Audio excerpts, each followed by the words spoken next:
Welcome to एडुजोस। एडुजोस में आप सभी लोगों का स्वागत है। दोस्तों, आज की इस वीडियो में हम लोग 3 से 5 जनवरी 2022 के करंट अफेयर्स देखेंगे। इसमें सभी इंपॉर्टेंट करंट अफेयर्स के साथ साथ आपको स्टैटिक जीके के क्वेश्चंस भी कवर कराए जाएंगे और जितने भी क्वेश्चंस बताए जाएंगे उसके साथ साथ एक्स्ट्रा फैक्ट्स आपको बताया जाएगा। करंट अफेयर्स का रिवीजन भी करवाया जाता है, तो वीडियो में लास्ट तक बने रहिएगा। वीडियो पसंद आती है तो इसको लाइक एंड शेयर जरूर कीजिएगा। देखिए, 1 जनवरी की करंट अफेयर्स की वीडियो आई थी, उसका पीडीएफ जो है वो अवेलेबल है हमारे ऐप पर। और 2 तारीख को संडे था तो इसलिए संडे की वीडियो नहीं मिली।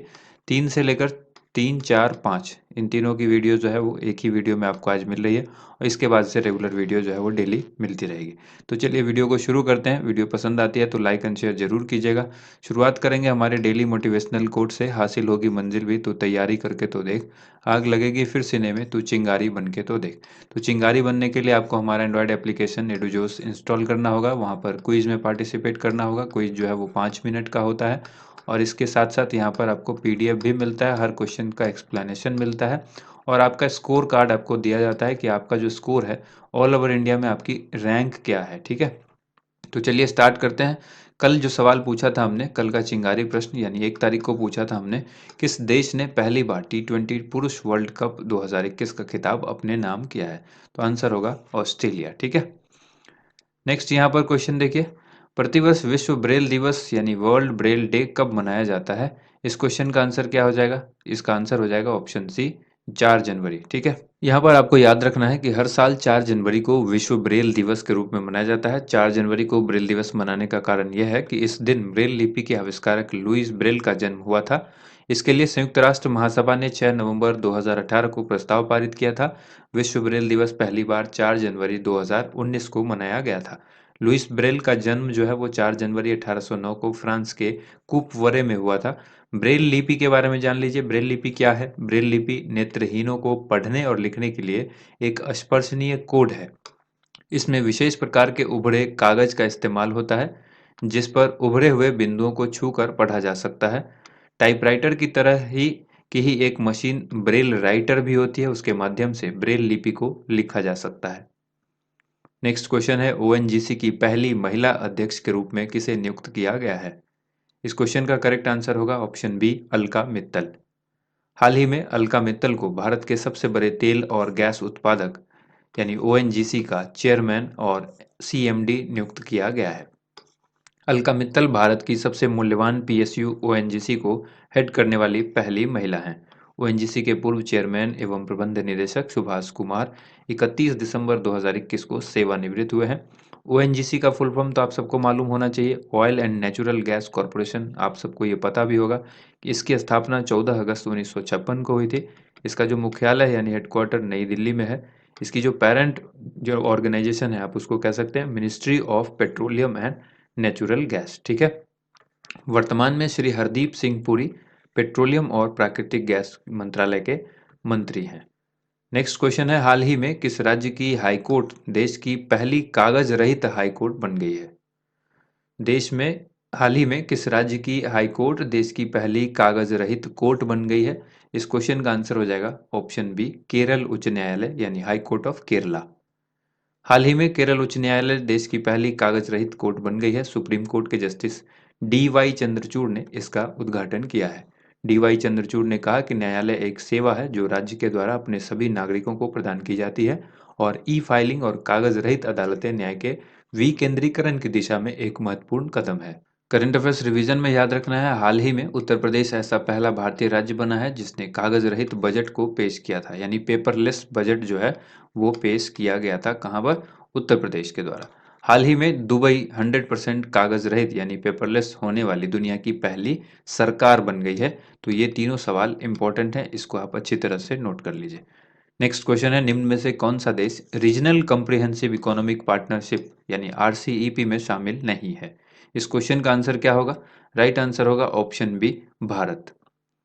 साल 2022 की शुरुआत के साथ ही दुनिया का सबसे बड़ा मुक्त व्यापार समझौता अमल में लाया गया और आरसीईपी पर फिलहाल 10 देशों ने अमल जो है वो शुरू किया है। ये 10 देश कौन कौन से हैं ये याद रखने वाली बात है, जैसे कि चीन, Japan, Australia, New Zealand, Brunei, Cambodia, Laos, Singapore, Thailand और वियतनाम। आरसीईपी में वैसे कुल 15 देश शामिल हैं। दक्षिण कोरिया 1 फरवरी से इस समझौते में शामिल हो जाएगा। इंडोनेशिया, मलेशिया, फिलीपींस और म्यांमार ने भी इस करार पर दस्तखत किए हैं, लेकिन अभी उनके यहाँ अनुमोदन की प्रक्रिया पूरी नहीं हुई है। तो ध्यान रखना है, जो शामिल हुए हैं अभी आरसीईपी के अंदर वो 10 देश हैं। वैसे आरसीईपी में कुल जो 15 देश शामिल हैं। दक्षिण कोरिया 1 फरवरी को इस समझौते में शामिल हो जाएगा, ये जो मुक्त व्यापार समझौता शुरू हुआ है। और इसके बाद ये जो 4 देश हैं, इन पर अभी सहमति पूरी जो है, इनकी जो प्रक्रिया है वो पूरी नहीं हुई है। बाद में ये भी शामिल हो जाएंगे। आरसीईपी में शामिल देश एक दूसरे को वस्तुओं के कारोबार में शुल्क में 90% तक की छूट देंगे।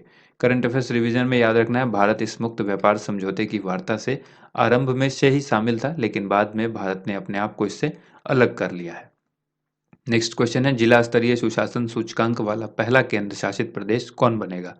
इस क्वेश्चन का करेक्ट आंसर होगा ऑप्शन डी, जम्मू और कश्मीर। केंद्रीय मंत्री डॉक्टर जितेंद्र सिंह ने कहा कि जम्मू कश्मीर जल्द ही जिला स्तरीय सुशासन सूचकांक वाला पहला केंद्र शासित प्रदेश यानी यूनियन टेरिटरी बनेगा। हैदराबाद के सुशासन केंद्र के तकनीकी सहयोग से सूचकांक की रूपरेखा को अंतिम रूप दिया गया है। सूचकांक 58 संकेतकों के आधार पर जिलों को उनके प्रदर्शन के आधार पर रैंकिंग प्रदान करेगा। यह सूचकांक केंद्र शासित प्रदेश सरकार के सहयोग से प्रशासनिक सुधार और लोक शिकायत विभाग के द्वारा तैयार किया जाएगा। करंट अफेयर्स रिवीजन में याद रखना है, हाल ही में केंद्रीय गृह मंत्री अमित शाह ने राज्यों और केंद्र शासित प्रदेशों के लिए सुशासन सूचकांक 2021 जारी किया है। नेक्स्ट क्वेश्चन है, निम्न में से किस क्रिकेट टीम ने के अनुभवी बल्लेबाज रॉस टेलर ने अंतर्राष्ट्रीय क्रिकेट से संन्यास की घोषणा की है? तो आंसर हो जाएगा option B, New Zealand. Ross Taylor कहाँ के खिलाड़ी हैं जिन्होंने हाल ही में संन्यास की घोषणा की? तो आंसर होगा न्यूजीलैंड, ऑप्शन बी। हाल ही में न्यूजीलैंड क्रिकेट टीम के अनुभवी बल्लेबाज रॉस टेलर ने घरेलू सत्र के अंत में अंतर्राष्ट्रीय क्रिकेट से संन्यास की घोषणा की है। वे बांग्लादेश के खिलाफ दूसरे टेस्ट में अपनी अंतिम पारी खेलेंगे।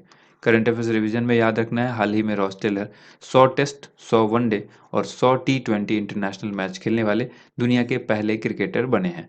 पहली बार खेले गए वर्ल्ड टेस्ट चैंपियनशिप के final ICC World Test Championship में न्यूजीलैंड ने भारत को 8 विकेट से हराकर खिताब जीता।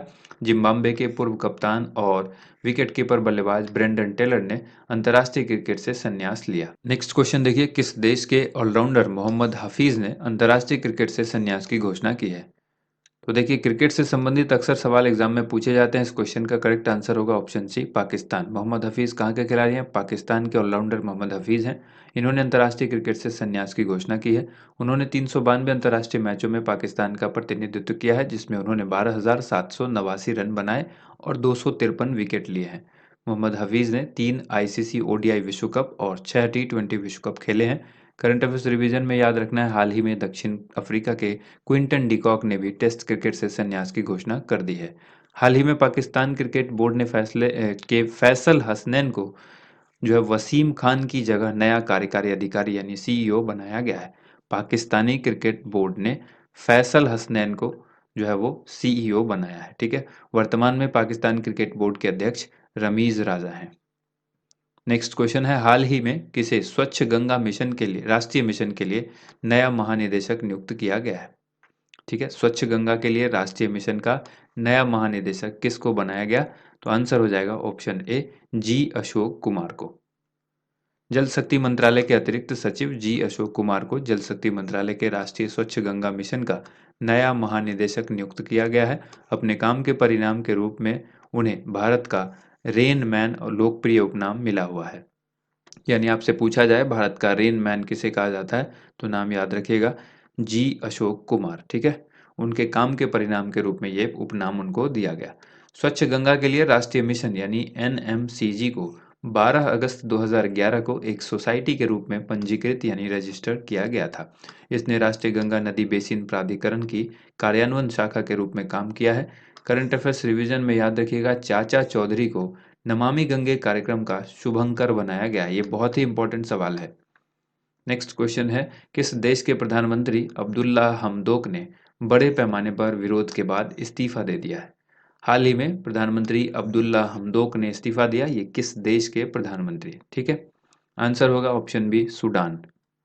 सूडान के प्रधानमंत्री अब्दुल्ला हमदोक ने राजनीतिक गतिरोध और खार्तूम में बड़े पैमाने पर विरोध के बाद इस्तीफा दिया है। हमदोक 2019 में सेना और प्रदर्शनकारियों के बीच सत्ता साझाकरण समझौते के तहत प्रधानमंत्री बने थे। सूडान के बारे में जान लीजिए, यह पूर्वोत्तर अफ्रीका का एक देश है। यह मिस्र, लीबिया, चाड, दक्षिण सूडान, इथोपिया, इरिट्रिया के साथ अपनी सीमा शेयर करता है यानी साझा करता है। जो इसकी बाउंड्री है वो इन देशों के साथ लगती है।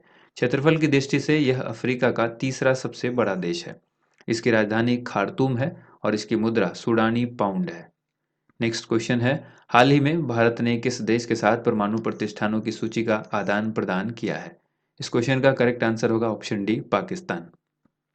भारत और पाकिस्तान ने अपने परमाणु प्रतिष्ठानों की सूची का आदान प्रदान किया है। यह 3 दशकों से अधिक समय से दोनों देशों के बीच एक वार्षिक परंपरा का हिस्सा है, जो हर साल इस तरह से किया जाता है। इस समझौते पर 31 दिसंबर 1988 को हस्ताक्षर किया गया था और 27 जनवरी 1991 को इसकी पुष्टि की गई थी। 1992 में दोनों देशों ने पहली बार परमाणु प्रतिष्ठानों और सुविधाओं की सूची का आदान प्रदान किया। दोनों देशों ने कैदियों की अपनी सूची का भी आदान प्रदान किया है। दोनों देश साल में 2 बार एक दूसरे की हिरासत में बंद कैदियों की सूची का आदान प्रदान करते हैं, यानी एक दूसरे को अपनी लिस्ट सौंपते हैं कि आपके यहाँ जो कैदी हैं, आपके जो कैदी हैं वो हमारे यहाँ इतने हैं, ये हैं, इनका नाम इस तरह से है, और जो मेरे कैदी हैं उनका आप शेयर कीजिए। तो ये दोनों देशों के बीच होता है।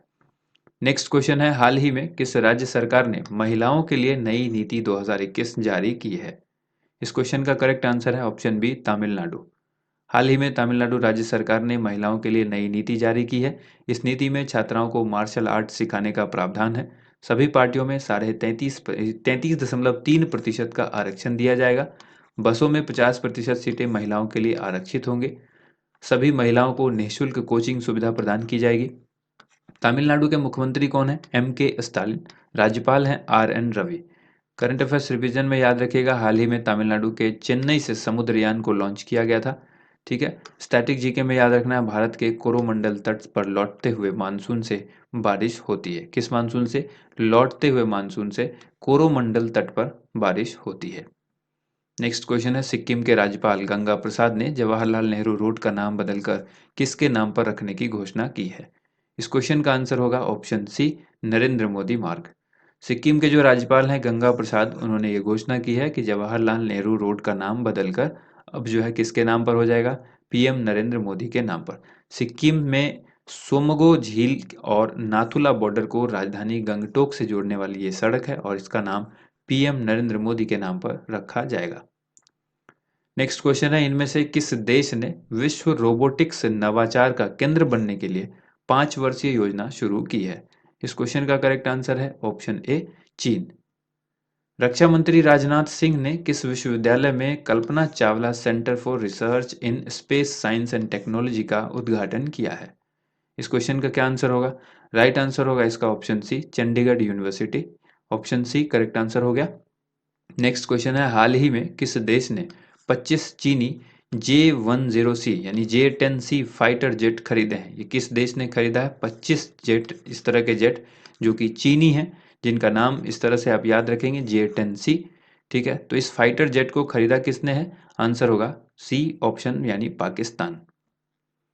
प्रतिवर्ष वैश्विक परिवार दिवस कब मनाया जाता है? तो इस क्वेश्चन का करेक्ट आंसर होगा ऑप्शन ए, 1 जनवरी को मनाया जाता है। हर साल ये मनाया जाता है वैश्विक परिवार दिवस 1 जनवरी को। वैश्विक परिवार दिवस, जिसे विश्व शांति दिवस के रूप में भी जाना जाता है, विश्व शांति और एकता के सकारात्मक संदेश के साथ वर्ष की शुरुआत करने के लक्ष्य के साथ ये मनाया जाता है। संयुक्त राज्य अमेरिका में इस दिन को शांति और बांटने के वैश्विक दिवस के रूप में भी मनाया जाता है। 1 जनवरी 2000 को यह पहली बार मनाया गया था। 2001 में संयुक्त राष्ट्र के द्वारा वैश्विक परिवार दिवस को एक वार्षिक कार्यक्रम घोषित किया गया था। नेक्स्ट क्वेश्चन है, किस भाषा के लिए दया प्रकाश सिन्हा को साहित्य अकादमी पुरस्कार 2021 के लिए चुना गया है? इस क्वेश्चन का करेक्ट आंसर है ऑप्शन ए यानी हिंदी के लिए। ठीक है, हाल ही में साहित्य अकादमी ने हिंदी के लिए दया प्रकाश सिन्हा को साहित्य अकादमी पुरस्कार 2021 के लिए चुना है। वहीं अंग्रेजी भाषा के लिए नमिता गोखले को साहित्य अकादमी पुरस्कार 2021 के लिए चुना गया है। साहित्य अकादमी ने हाल ही में 20 भाषाओं में अपनी वार्षिक साहित्य अकादमी पुरस्कार 2021 की घोषणा की है। साहित्य अकादमी पुरस्कार पहली बार साल 1955 में दिया गया था। ये 24 भाषाओं में दिया जाता है, जिसमें से 8वीं अनुसूची में उल्लिखित 22 आधिकारिक भाषाएं हैं और 2 अलग से हैं, एक राजस्थानी और अंग्रेजी। तो इनमें प्रकाशित उत्कृष्ट साहित्यिक कार्यों के लिए इसको सम्मानित किया जाता है, अलग-अलग जो भाषा के जानकार हैं उसके हिसाब से, ठीक है? नेक्स्ट क्वेश्चन है, निम्न में से किस देश ने हाल ही में विश्व की सबसे लंबी मेट्रो लाइन शुरू की है? इस क्वेश्चन का करेक्ट आंसर होगा ऑप्शन ए चीन।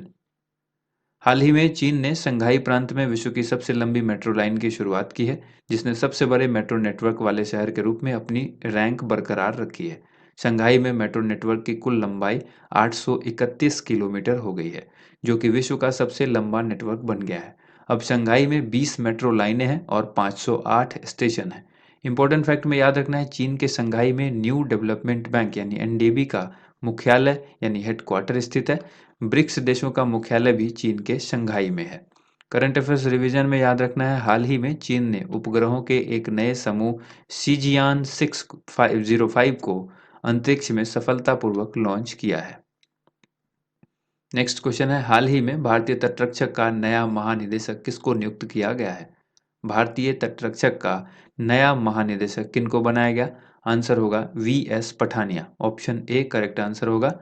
हाल ही में बेहतरीन चॉपर पायलट वीरेंद्र सिंह पठानिया को भारतीय तटरक्षक का नया महानिदेशक बनाया गया है। वीरेंद्र सिंह पठानिया कृष्णस्वामी नटराजन का स्थान लेंगे। आईसीजे के ऊपर देश की 7000 किलोमीटर से ज़्यादा लंबी तटरेखा की सुरक्षा की जिम्मेदारी है। और इम्पोर्टेंट फैक्ट में ये याद रखना है आपको कि हर साल 1 फरवरी को भारतीय तटरक्षक दिवस मनाया जाता है। स्टैटिक जीके में याद रखिएगा, भारत में सबसे लंबी तटरेखा वाला राज्य गुजरात है। और आईसीजे का मतलब जो हमने यहाँ पर देखा, उसका मतलब है इंडियन कोस्ट गार्ड। तो इंडियन कोस्ट जो गार्ड है, यहाँ पर जी होगा, आईसीजी होगा। तो इंडियन कोस्ट गार्ड के बारे में आपको मालूम होना चाहिए कि इसकी स्थापना 1 फरवरी 1977 को हुई थी। मुख्यालय यहाँ पर क्या है? नई दिल्ली में है। इसका मोटो क्या है? वयम रक्षाम। आईसीजी जो है दुनिया का चौथा सबसे बड़ा तट रक्षक है। ठीक है, तो यहाँ पर आईसीजी है, इसको करेक्ट कर लीजिएगा। आईसीजी का मतलब इंडियन कोस्ट गार्ड, और इसकी जिम्मेदारी है 7000 किलोमीटर से ज़्यादा लंबी तटरेखा की सुरक्षा की जिम्मेदारी है इस पर। नेक्स्ट क्वेश्चन देखिए, हाल ही में किसी रेलवे बोर्ड का नया चेयरमैन और सीईओ नियुक्त किया गया है? काफ़ी इंपॉर्टेंट सवाल है। ठीक है, तो देखिए इससे पहले जो थे वो सुनीत शर्मा थे। सुनीत शर्मा, इसको ध्यान रखिएगा, सुनीत शर्मा जी के बदले अब नए सीईओ और चेयरमैन रेलवे के कौन बने हैं? इनका नाम है विनय कुमार त्रिपाठी, यानी वी के त्रिपाठी अब नाम आपको याद रखना है। ठीक है, वी के त्रिपाठी रेलवे बोर्ड के नए चेयरमैन और सीईओ बनाए गए हैं। ठीक है, कैबिनेट की नियुक्ति समिति ने त्रिपाठी की नियुक्ति पर मुहर लगाई है। विनय कुमार त्रिपाठी ने सुनीत शर्मा की जगह ली है। त्रिपाठी वर्तमान में उत्तर पूर्व रेलवे गोरखपुर के महानिदेशक के तौर पर अपनी सेवा दे रहे हैं। स्टैटिक जीके में याद रखना है, देश का पहला रेल बजट तत्कालीन रेल मंत्री एवं वित्त मंत्री जॉन मथाई ने पेश किया था।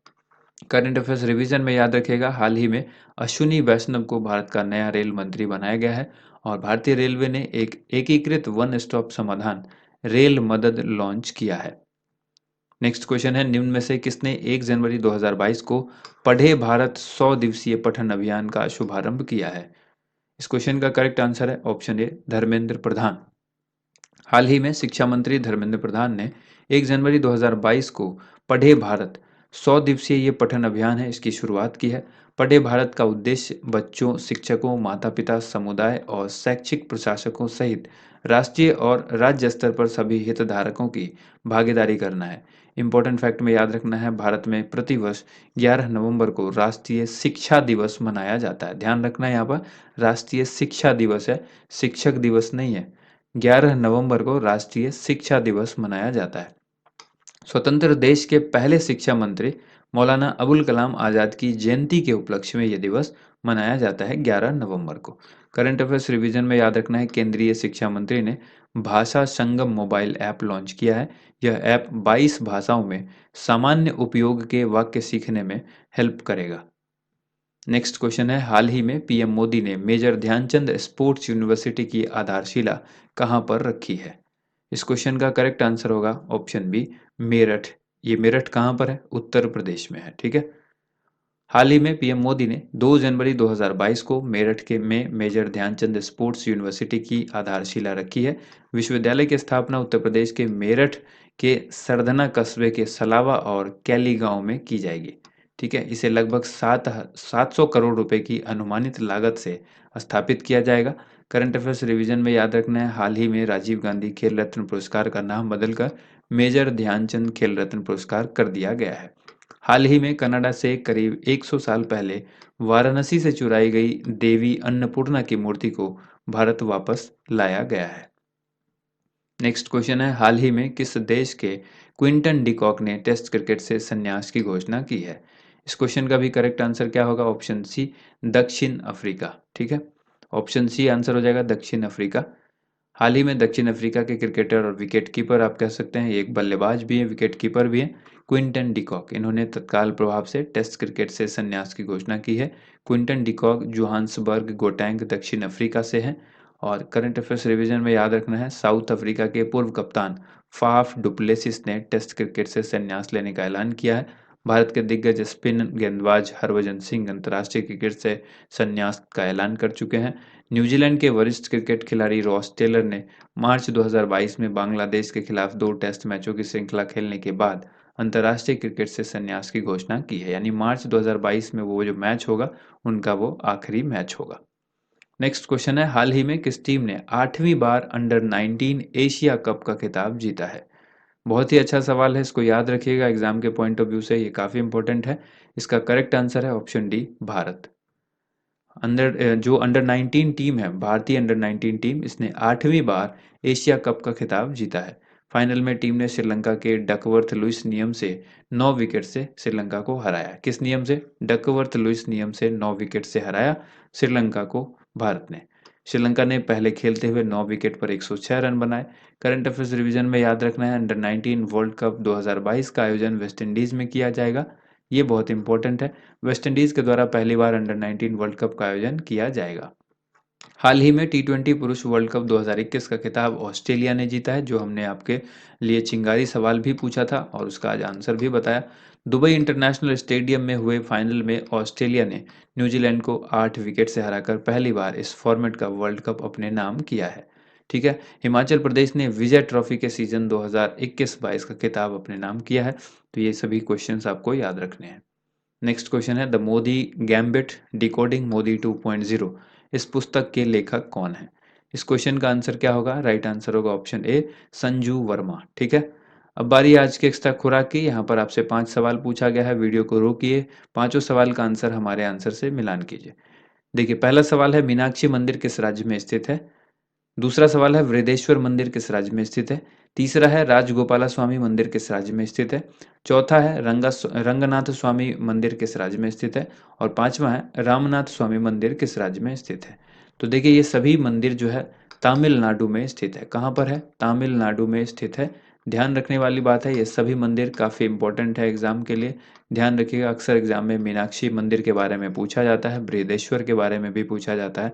तो ये दोनों तो काफ़ी इंपॉर्टेंट है, मोस्ट इंपॉर्टेंट है। ठीक है, बाकी भी जो मंदिर मैंने बताई आपको, ये दोनों तीनों ये भी इंपॉर्टेंट है। अब बारी है आज के चिंगारी प्रश्न की, जिसका आंसर आप सभी को कमेंट बॉक्स में लिखना है। विश्व का सबसे बड़ा स्थल रुद्ध देश कौन सा है? यानी विश्व का सबसे बड़ा लैंडलॉक्ड देश कौन सा है? लैंडलॉक्ड कंट्री जो है विश्व का सबसे बड़ा कौन सा है? 4 ऑप्शंस दिए गए हैं, रूस, इथियोपिया, किर्गिस्तान, कजाकिस्तान। तो जो भी करेक्ट आंसर है कमेंट बॉक्स में ज़रूर लिखिए। उम्मीद करते हैं आप सबको वीडियो पसंद आई होगी। वीडियो को ज़्यादा से ज़्यादा लाइक एंड शेयर कीजिएगा। थैंक यू सो मच, आप सभी लोगों का वीडियो देखने के लिए बहुत बहुत धन्यवाद।